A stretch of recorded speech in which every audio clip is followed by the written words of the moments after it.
افسوس کے ساتھ مجھے جملہ ادا کرنا پڑتا ہے کہ پچھلے دنوں ایک خبر چل رہی تھی کہ پاکستان کا سیٹلائٹ مشن چاند کے مدار کے اندر داخل ہو گیا۔ ایک خبر تو یہ تھی جو ظاہر ہے بڑی تفاخر کی خبر تھی،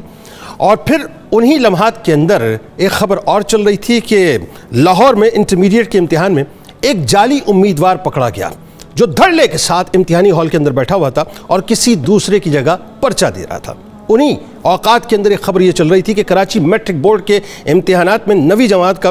کمپیوٹر اسٹڈیز کا پہلا پرچہ آؤٹ ہو گیا اور وہ واٹس ایپ گروپس کے اندر گردش کر رہا تھا۔ اور اسی دوران ناظرین ایک خبر یہ چل رہی تھی کہ امتحانات کے دوران بچوں کو بٹھانے کے لیے ہمارے پاس چیئرز نہیں ہیں، لہٰذا زمین پر بچے بیٹھ کے امتحانات دے رہے ہیں، اور ایسی کئی اسٹوریز رپورٹ ہوئیں۔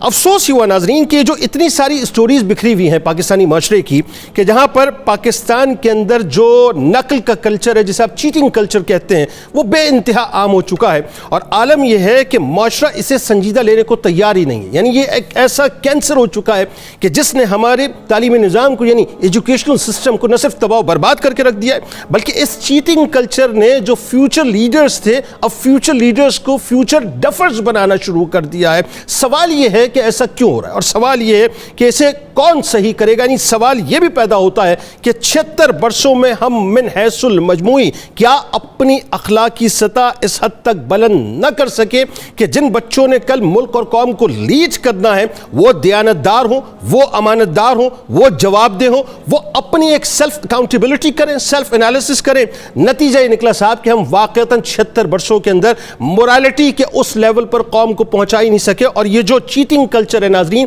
اب یہ 4th اسٹیج پر آ چکا ہے جس نے یعنی تباہ و برباد کر کے رکھ دیا آپ کے پورے ایجوکیشنل سسٹم کو۔ آپ مانے یا نہ مانے، آپ تالیاں بجاتے رہیں صاحب کہ آپ چاند کے اوپر پہنچ گئے، آپ تالیاں بجاتے رہیں کہ جی آپ نے مون کی تصویر بھیج دی، سن کی تصویر بھیج دی، لیکن آپ ذرا سوچیے حقیقت یہ ہے کہ آپ کی جو مورالٹی کا لیول ہے وہ زمین بوس آپ نے کر دیا۔ یعنی ایک طرف آپ آسمان میں فضاؤں کو جو ہے چھونے کی کوشش کر رہے ہیں، اور دوسری طرف عالم یہ ہے کہ مورالٹی میں آپ اپنے آپ کو مکمل طور پہ زمین بوس کر چکے ہیں کہ اس ایجوکیشنل سسٹم کا معاملہ یہ ہو چکا ہے کہ یہاں پر ایجوکیشنل بورڈ جو ہے ان کی نااہلی مکمل طور پہ نظر آتی ہے، ایجوکیشنل سسٹم مکمل طور پہ آپ کا تباہ و برباد ہو چکا ہے۔ والدین کا اس میں ایک بہت بڑا کردار ہے کہ وہ اپنی آنکھوں کو بند کیے ہوئے صرف اس لیے کہ بچہ جو ہے وہ اچھے نمبرز لے لے اور ڈگریاں لے لے۔ ڈگری لینا جو ہے وہ ہم نے لازمی قرار دے دیا ہے، قابلیت جائے جناب، مطلب اب کیا اس کی بس انڈر دی لائن اس کو جو ہے جملہ استعمال کر لیجئے کہ قابلیت جو تباہ و برباد ہو جائے، صرف اسے پرچہ ملنا چاہیے جس کی بہاف پہ وہ نوکری حاصل کر لے۔ امتحانات سے پہلے کوسچن پیپرز جو آؤٹ ہو جایا کرتے ہیں، امتحانی ہال کے باہر باقاعدہ ان کے مددگار جمع ہوتے ہیں اور کوئی پوچھنے والا نہیں ہے، کسی قسم کی کوئی سیکیورٹی نہیں ہوتی، کوئی چیک نہیں ہوتا۔ یعنی امتحانی ہال کا معاملہ یہ ہو گیا ہے کہ موبائل فونز کا کھلے عام استعمال ہوتا ہے، بکس کا کھلے عام استعمال ہوتا ہے، جتنے بھی ایگزامنرز ہیں وہ کھل کر رشوت لیتے ہیں اور کوئی کسی قسم کا چیک اینڈ بیلنس نہیں ہے، بلکہ پورے امتحانی ہال جو ہے وہ بک جایا کرتے ہیں۔ ایک زمانہ تھا ہم سنتے تھے کہ لوگ پھرے استعمال کرتے تھے، مائکروز استعمال کرتے تھے، آج تو پورے امتحانی ہال بک جایا کرتے ہیں۔ اس کا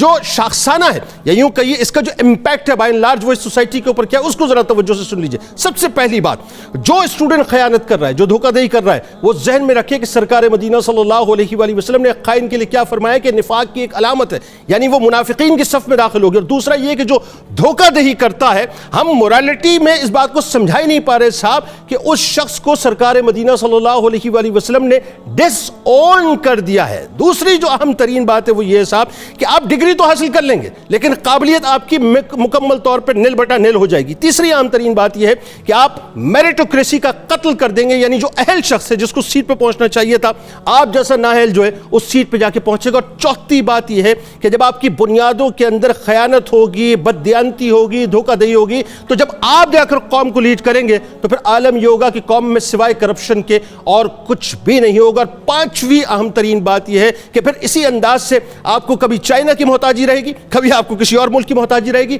آپ خود سے اپنے پیروں کے اوپر جو ہے کھڑے ہو کر فضاؤں میں اپنی کمندیں نہیں ڈال سکتے، کیونکہ آپ نے گراس روٹ لیول سے جس ایجوکیشنل سسٹم کو انٹروڈیوس کرایا تھا وہاں پر بددیانتی تھی، وہاں پر خیانت تھی، وہاں پر دھوکہ دہی تھی۔ آپ کے اسٹوڈنٹ کا جب مزاج ابتدا سے یہ بن جائے گا کہ میں بس چند پیسے دوں گا